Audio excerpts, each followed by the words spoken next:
Hello, good evening, welcome to my humble model railway, Bledstead Junction.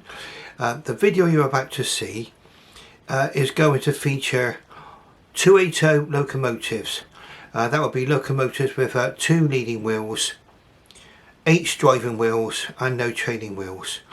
Now, as a general rule, 280 locomotives are used for freight, but you will see also as we have this running session that some of my locomotives are going to be seen here putting passenger services, and we'll get, as we get into the video, you'll be able to see that that's quite a legitimate thing. Now, if you like what you see tonight, press the like button and subscribe to my channel and press that bell, that alarm, that ding dong bell, and then you'll be made aware of future videos which I'll be making. Now, without any further ado, I think we'll get underway and we'll see our first locomotive in action, okay? Right, so without any further ado, we'll see our first engine. Now, this is a Great Western Railway 280 Churchward locomotive. I believe it was a 28000 class. This is made by Hornby, okay? And it appears to be one of the first Hornby models made in China. Okay, so I would suspect it's probably about the late 1990s if they're made by Hornby. Now we're looking at, so if I get the box open properly, is our 2464 GWR 280 class 2800 locomotive 2847. You just see that on the end of the box there. Okay, let me read that there. There we go, coming on that, zoom in a little bit, nice and close. Right. Comes with a nice drawing on the box of the locomotive itself. Very, very nice there. I bought this locomotive fairly recently. I'll say it's tender powered. I've got no worries about tender powered locomotives personally. In fact, that's why I literally, what I first encountered when I actually joined this hobby. Almost all of the Hornby locomotives were powered by a Ringfield motor, which was situated in the tender. And that is very often why you see a high coal load on some of these models, because you need to accommodate the actual Ringfield motor. Now, it's putting an express passenger train. I say it's designed by George Jackson Churchward for freight. But in the 1950s, when rail became very, very popular. Well, it was after the Second World War. Suddenly, a lot of people were taking holidays for the first time, and they all wanted to get to the seaside. And that provided, especially on summer Saturday changeover, the changeover day, summer Saturday, a lot of headaches for railway operations. And it was very often solved by pressing freight locomotives into passenger express duties. Now, I often like to back things up with knowledge I've obtained over the years, and the picture of this putting a freight locomotive was in this book here. Great Western Steam in the West Country. It's by the Norman Lockett collection of photographs, and it's put together by Mike Arlett, well known in railway circles, and David Lockett. I think that's his son. Norman Lockett was a pharmacist, I believe, and his hobby was going out photographing trains in the right way from the 1930s, I believe, right way through into the 1960s. And he was great friends with Ivo Peters. Ivo Peters, so we'll be talking about quite shortly. Now, as far as this model is concerned, am I happy with this one? Very much so. Quite robust model.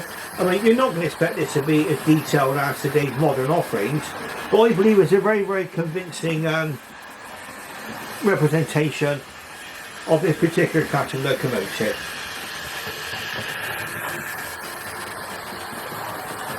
Now, one feature that this locomotive has got, and I don't know if I can pick this up for you. Let's see if we can go around here. Pardon me. If you want to be able to see that, It's got a glowing firebox. And that's one of the things that attracted me. I mean, okay, this model has not got sprung buffers, it's tender power, it's not got a decorated cab, so not got a painted cab, but it's got a glowing firebox. Now, because I'm running on analog, obviously the train needs to be powered and moving before the firebox glow can be actually seen. I'm going to see if we can slow right down. I'll see if we can realistically see it. Don't know if we'll be able to see that going around there. A very, very nice glowing firebox. Now we'll be moving on to our next locomotive quite shortly. Okay, so like I say, designed by George Jackson Churchward, this locomotive. He was chief mechanical engineer of the Great Western Railway from 1902 to 1922. Okay, his predecessor was Dean, and his successor was Charles Benjamin Collett. Okay, so what we're going to do is we're going to pull this locomotive into the station in a minute, and then we're going to have a look at the next locomotive going round.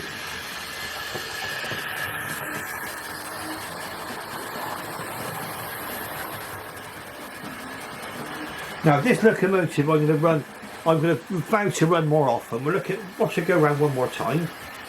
Now this is not going to be a review of these models as such.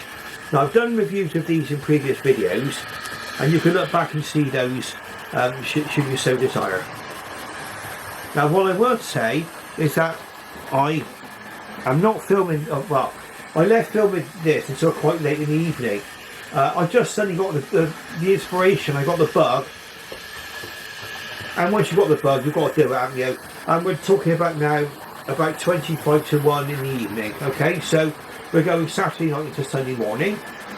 But for me, I mean, do I want to be going into nightclubs for 2 o'clock in the morning nowadays? Not really. But tonight, I'll be up to about 2 o'clock in the morning producing this video for you. Okay, so some of you might see this, some of you might be night owls and insomniacs. Okay. But a lot of you will probably be seeing this during Sunday.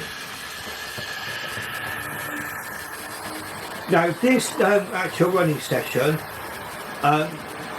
is due really to request, I think it was a few weeks ago, requested by Kelly Ashford Trains. Okay, there was a request to see, I think, the LMS and Great Western 280s compared. And that's all we'll be doing tonight. We'll be looking at LMS and Great Western locomotives. Okay, so we're going to be putting in quite shortly into the station. I'll be looking at our next locomotive. Okay, so we're just going to stop up by the signal box there.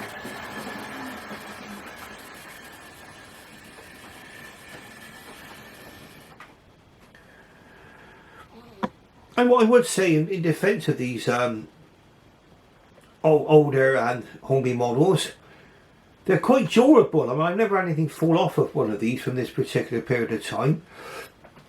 They always seem to be a fairly convincing representation of the locomotive, and I've always got these running quite well, these tender powered locomotives. They're easy to repair, that's the thing. And if you get a problem with a Hornby Wingfield motor, they're usually quite easy to resurrect.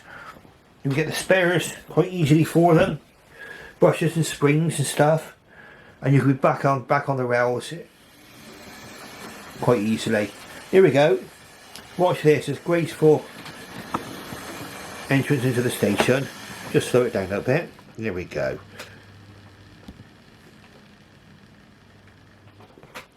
Now, the two locomotives you can see here, that's a Great Western Railway 280, and the next locomotive you're going to see is also a 280, and it's a Somerset and Dorset 7F.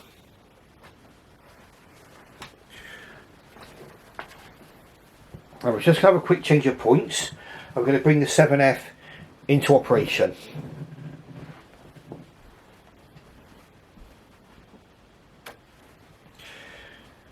So the model in the foreground, the green 280, was by Hornby, and this model is a much newer model by Bachmann.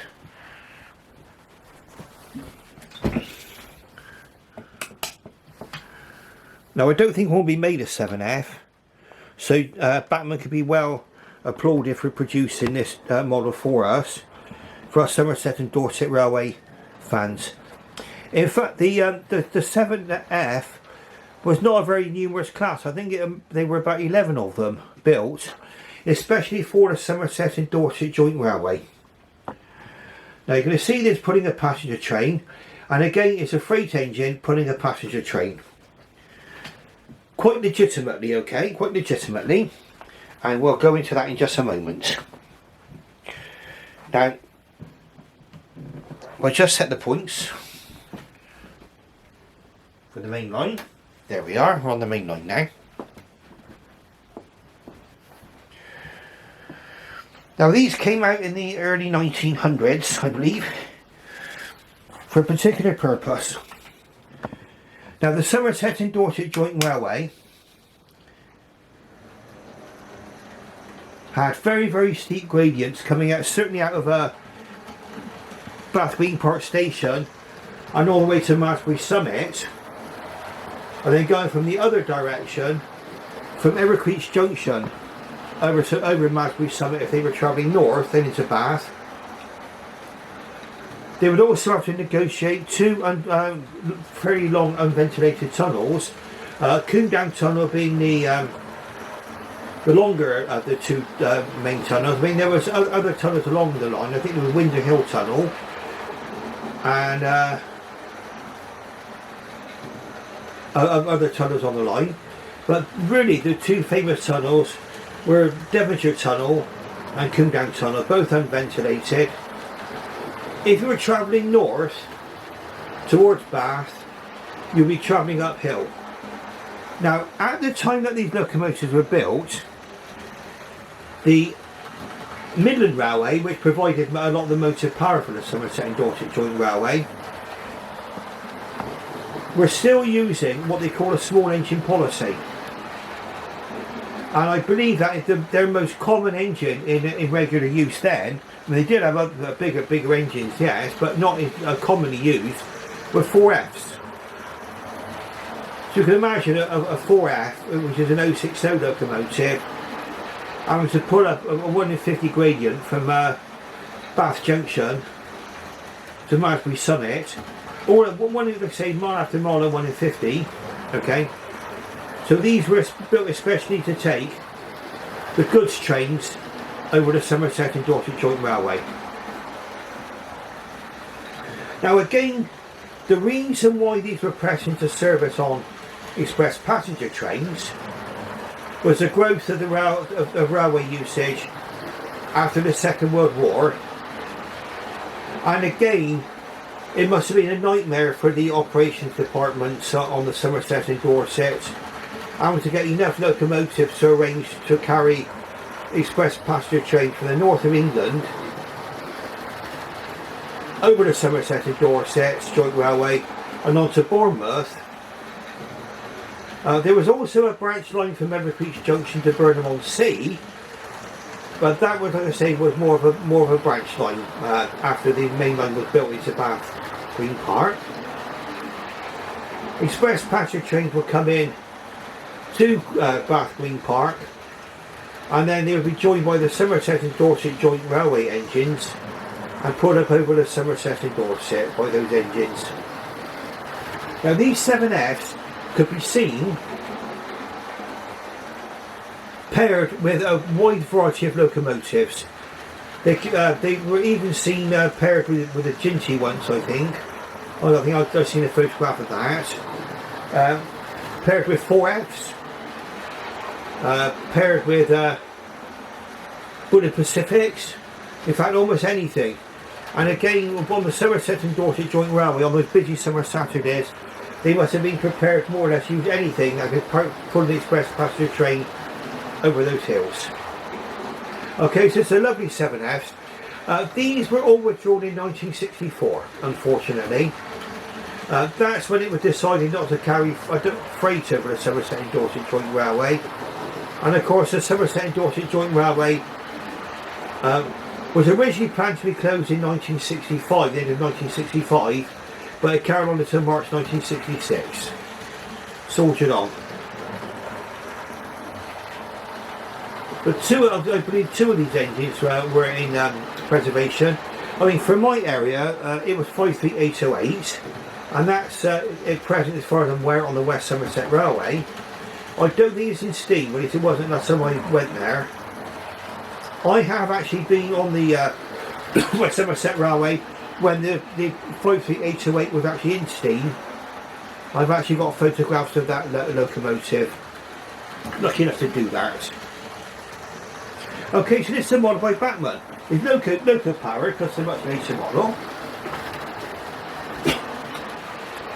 And what we're looking at here is 31015 class 7F280 13810. Now under British Rail it would have become 53810 LMS black, and it's DCC ready, 21 pin DCC there. Okay, I say it's a fairly modern locomotive compared to our Hornby offering, but I believe that there's merits. There's always merits either way in these locomotives. Would I recommend this locomotive? Yes, absolutely. The only thing to watch is the way that the drawbar connects to the tender. It just hooks onto a peg.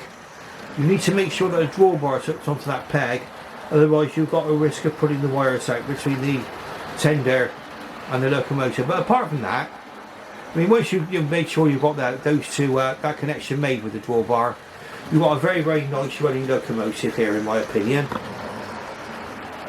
Okay, let's watch it go through the country station, and maybe we can imagine this on a busy summer Saturday. Trains coming in from the north, and then requiring motive power to be taken over the Somerset and Dorset Joint Railway. Fantastic. It's putting some BR Mark 1 coaches, and they're Midland region as well, so that's quite legitimate in my opinion. Oh, and the Hornby locomotive was putting 3 Hornby Great Western coaches, which actually did make an appearance in the railroad range at one point in time. Actually, in fact, I bought 2 of the coaches, the Chocolate and Cream coaches there. They were Hornby Railroads. These are also Hornby Railroad coaches. Would I recommend Hornby Railroad? Well, okay, there's slightly less detail on them, yes, okay, but it does give you the opportunity of building up enough rolling stock to operate your railway for a reasonable cost, and I think I'm willing to make that sort of economy between cost and detail, and I think they look quite nice actually going around the track. Very, very nice indeed. Okay, so this is the Somerset and Dorset 7F. Let's see, these won't be reviews, actual full reviews of these. It's just a running session for you to see tonight. So we're putting into the station in a moment, and we're going to be seeing our next locomotive, which is going to be another Bachmann. Okay, so let's just put in there, and then we're just going to see. Now again, you're going to see how these locomotives cope with points, and you saw that the Hornby 280 cope with points very, very well. So let's have our quick change of direction, and we'll be coming into the station.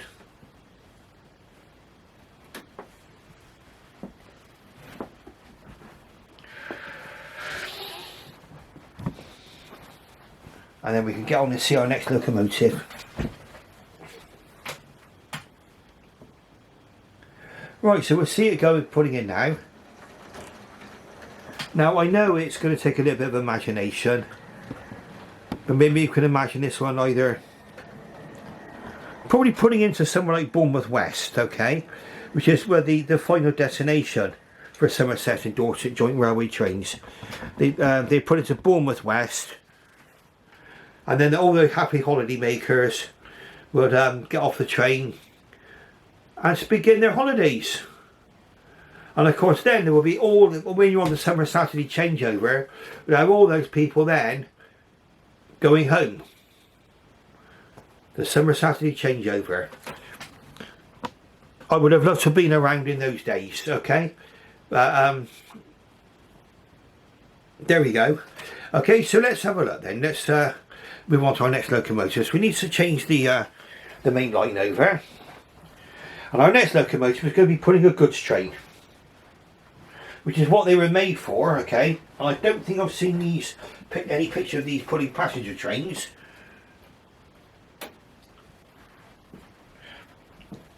Now, again, this is going to be showing how these models can negotiate points. And really, how the rolling stock negotiates points as well. So here we go. We're just going up onto the junction over there now. And hopefully I've set the points correctly. Okay, this is a locomotive by Bachmann again. And you probably would have seen my review I did quite recently of this locomotive. So if you want to see that, that's in my catalogue of videos. Okay, so that's a fairly recent one, so it'll be quite relatively easy to find.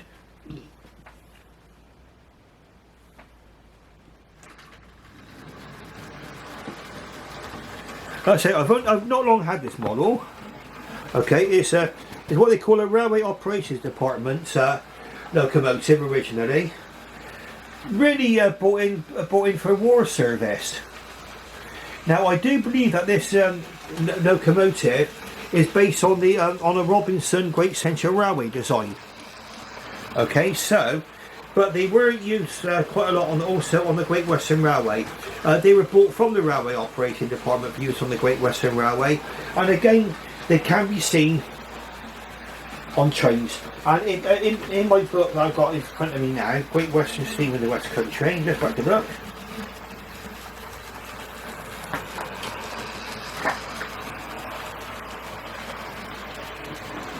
Here we are.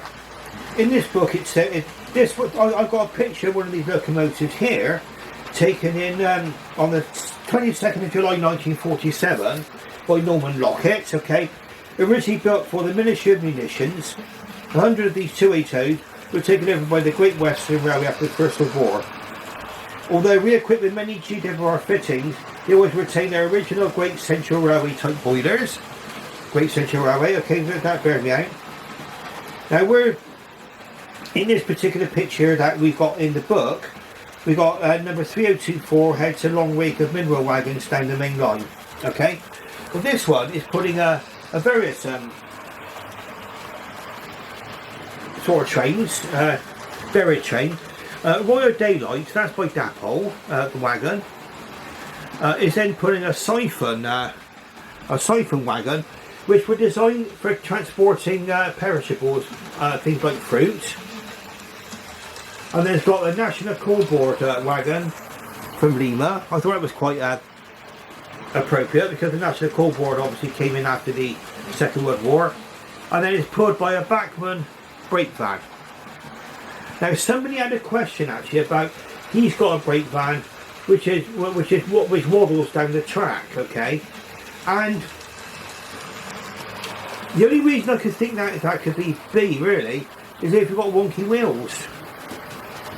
I mean that usually is the answer. What I would do, I mean,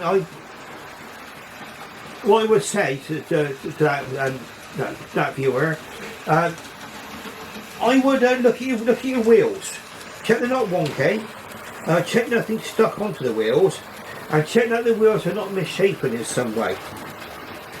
Okay, we just bear with just a couple of seconds, we'll get there. Just thing I wish to look up. Just watch this one coming round.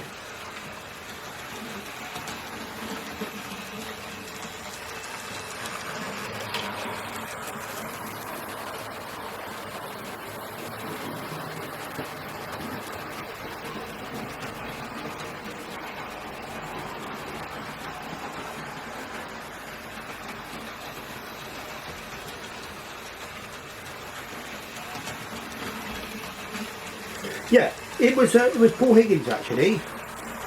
Paul Higgins actually requested this. He's got an LMS dapple brake coach with great details, but it wobbles like a weevil, he says. Any ideas how to cure it? Well, I would say that would be my advice. Look at the wheels. Also check if the axles are seated correctly, and also check that all four wheels are actually touching the track. That would be a sign that one of the axles is not quite seated correctly, and you may be able to cure it by that way. I mean, it may be possible to get new wheels for it, change out the wheels, and that might actually cure the problem. Well, that usually is a cause for wobbles. I say I've got a Bachmann brake van going around here now, and I've got no problems with wobbles of any kind. Okay, so this is our lovely ROD 280 Railway Operations Department. Now we'll take a look and see if we can find the box. I always like to show you the boxes, just in case you're interested in actually getting one yourself. And you know what we're looking, you know what you're looking at. 31127 3000 class ROD 3023 BR black early emblem. Okay, there we are. 21 pin DCC again, so a relatively modern locomotive. Very, very, very nice model this. I mean, it's something a little bit out of the ordinary. Obviously, on Great Western Railway, it's a great central design. The Great Central Railway, I've never had a chance to go there yet. That's obviously on one of my bucket lists. I think it's the only preserved mainline railway in existence. Usually preserved railways are actually on branch lines. I do believe that the Great Central Railway, I think it's in Leicester, isn't it? I believe, by Leicester. Someone could tell me about that, all about that. Like I say, I do intend having a look at the Great Central Railway. I think what the Great Central Railway was famous for was island platforms, rather like this one here. Like I buy this island platform here as a super quick kit. That came off of one of my early railways, which I had before I moved house, and I did unfortunately leave that one behind. We were in a bit of a rush to get everything into the removal van, and that was one thing what I unfortunately had to leave behind. So this is all relatively new. These baseboards here actually were knocked up pretty quickly.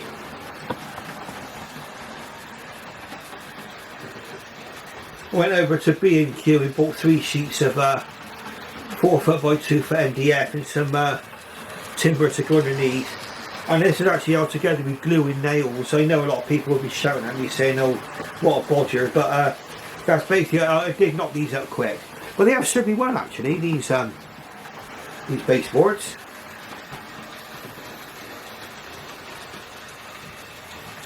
And I think somebody asked me where I got the paint from. It's called Forest Green, and I got it from Poundland.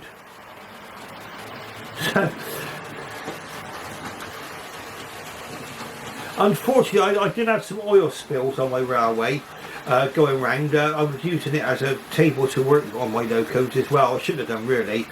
And you can see, I mean, even after painting, some oil stains have actually leached out onto the paintwork. Okay, so our lovely ROD Robinson design here. Going down the Great Western Railway, pulling a freight train. The siphons, they very often ended up on the end of the strawberry line to transport strawberries. I mean, it sounds pretty obvious the strawberry line was named after because it did produce strawberries. There still are some strawberry producers in the West Country. The strawberry line originally ran from Yatton through to Wells. Wells, not Wells in Welsh Wells, but Wells, the little small town, WELLS. And in fact, Wells no longer got any railway leading to it. There was originally the line going from Witham, from the Froome main line, I believe. Weymouth to Froome line, whatever. or certainly the Bristol to Weymouth line I think it joined on to. And then went into Wales, went through Shepton Mallet. Also there was Somerset and Dorset Railway, went from Glastonbury to Wales. Also you have the Strawberry line joining it as well. So there were 3 railways actually went into Wales itself, and there were 2 separate stations.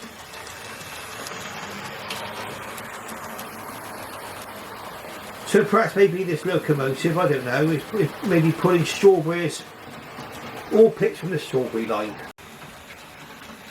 Now there might be a slight lack of continuity here because my camera just run into its 30-minute recording limit, and the camera just stops recording, and we've got to restart it, and it gets going again. So there might be a slight break. I think I was just talking about the Strawberry line, wasn't I?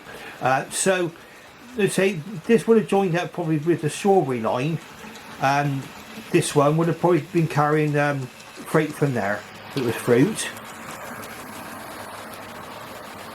And that's the one thing that the railways did actually. I mean, coming back to my thread, what the railways enabled was people like strawberry producers in Somerset to be able to bring their produce all over the country. So I should imagine that, I wonder if people at Wimbledon are eating Somerset strawberries, when they went. Maybe they are still. Okay, what we're going to do is we're going to run this locomotive in just a few moments, because we need to move on to our last locomotive. I don't want to make this actual video too long, okay? So what we'll do is we'll be pulling in quite shortly. So just to recap on the model we're looking at there, we're looking at a Railway Operating Department 280. One of the locomotives was bought by the Great Western Railway, and I do believe that they added some Great Western Railway features, but they did actually retain their original Great Central Railway boilers. Okay?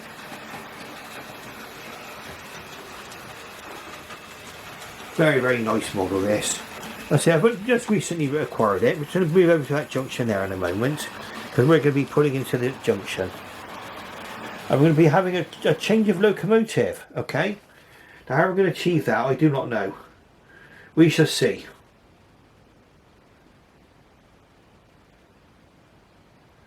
Right, I think I've got it sussed out. We're going to do this.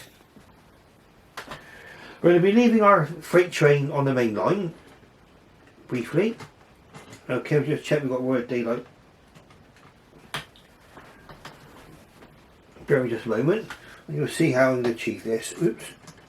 There we go. So just right. Okay, so we're going to put our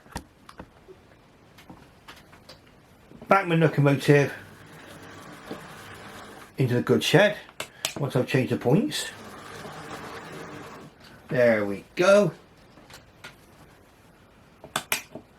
Now we're looking at our last locomotive of the evening. So in she comes, beautiful. Into the goods shed. Now we're going to be bringing out our ATF.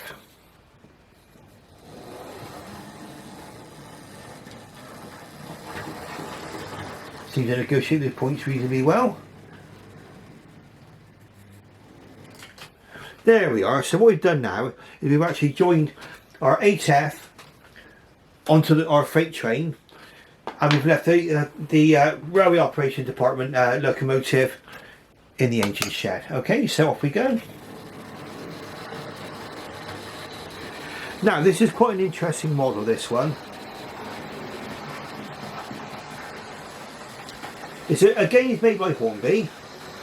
It's tender powered, and it's another 280. Okay, these again could be seen on the Somerset and Dorset Joint Railway, but certainly all over the LMS. Really, a very, very popular locomotive. Again, it's putting my typical Western region sort of thing with the Western region fruit van, the siphon. Actually, it's a nice little runner. Okay, like I say, it's tender powered, reefer motor in there. Again, the advantage is that it's very, very easy to repair. Another thing about this locomotive too, and I think you're not going to be able to see it as it comes round because it's hard to capture it, but again it's got a lovely glowing firebox. What a lovely model this is. Beautiful. Okay, models from this particular period of time from Hornby. Okay, perhaps slightly thicker rods and things, but they're robust, very, very robust locomotives. We'll take a look at what we've got here, model-wise, in just a moment.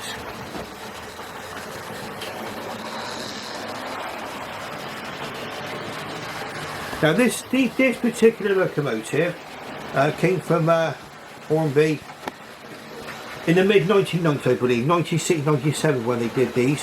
Locomotive top link range. If you have a look, it doesn't show the actual locomotive itself there. I believe that's by Scotsman. And an intercity locomotive as well, electric locomotive there, but actually said on the outside of the box, R297 LMS 280 locomotive, class 8F, made in England. Okay, made in England. That's a thought for you, isn't it? Made in England.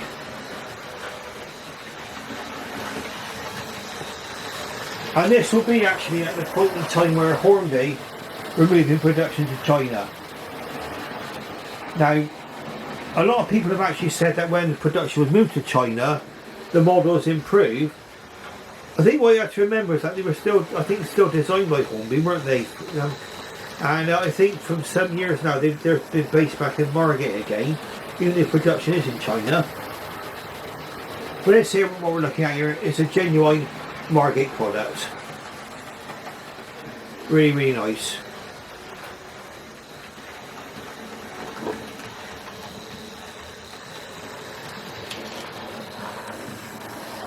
Just watch this one go around, just the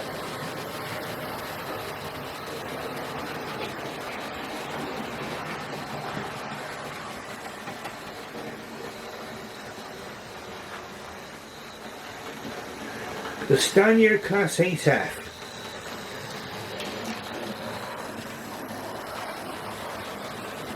If you can see actually going around the track now. A class of steam locomotive designed for hauling heavy freight. 852 of these were built actually between 1935 and 1946. Not all to LMS order.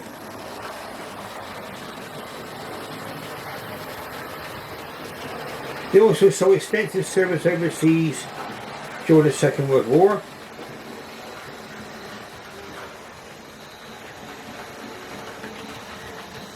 I see very, very numerous locomotive here. This one is in LMS livery. Now model-wise, okay, there are some things which actually say to you that this is an earlier Hornby offering. I mean, it's got quite a chunky coal load. A relatively high coal load as well. That's to accommodate the reefer motor which is actually inside the tender.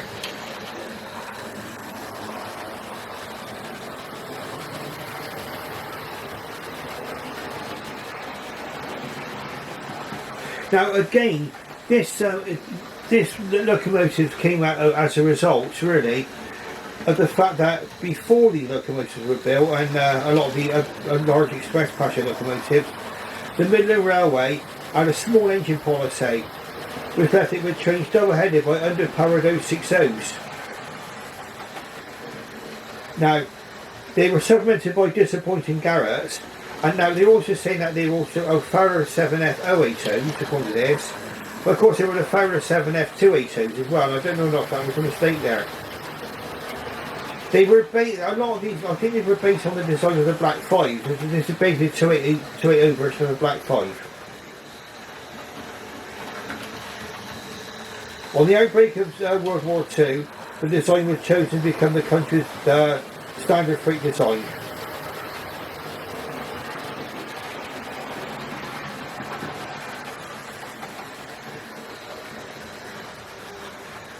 Stanier 8F production for the War Department, WD, continued to 1943, when in fact the cheap austerity 280 was introduced.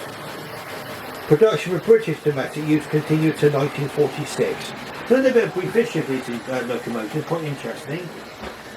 Quite a nice model actually, quite pleased with it.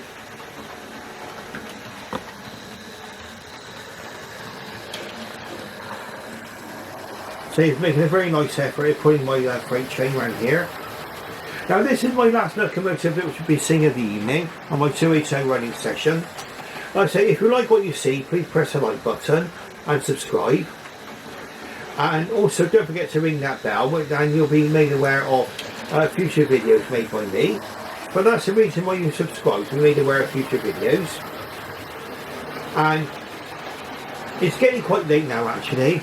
It's 20 past 1 at night, so in the evening, so early hours of Sunday morning. And so you'll probably some of you won't be seeing this until actual Sunday proper. For those of you who are up as late as me, you might be getting to see this tonight, okay? So what I would do on that note, I should bid you farewell. Thank you very, very much for watching my video. I hope you enjoyed it. I say bid you farewell and good night.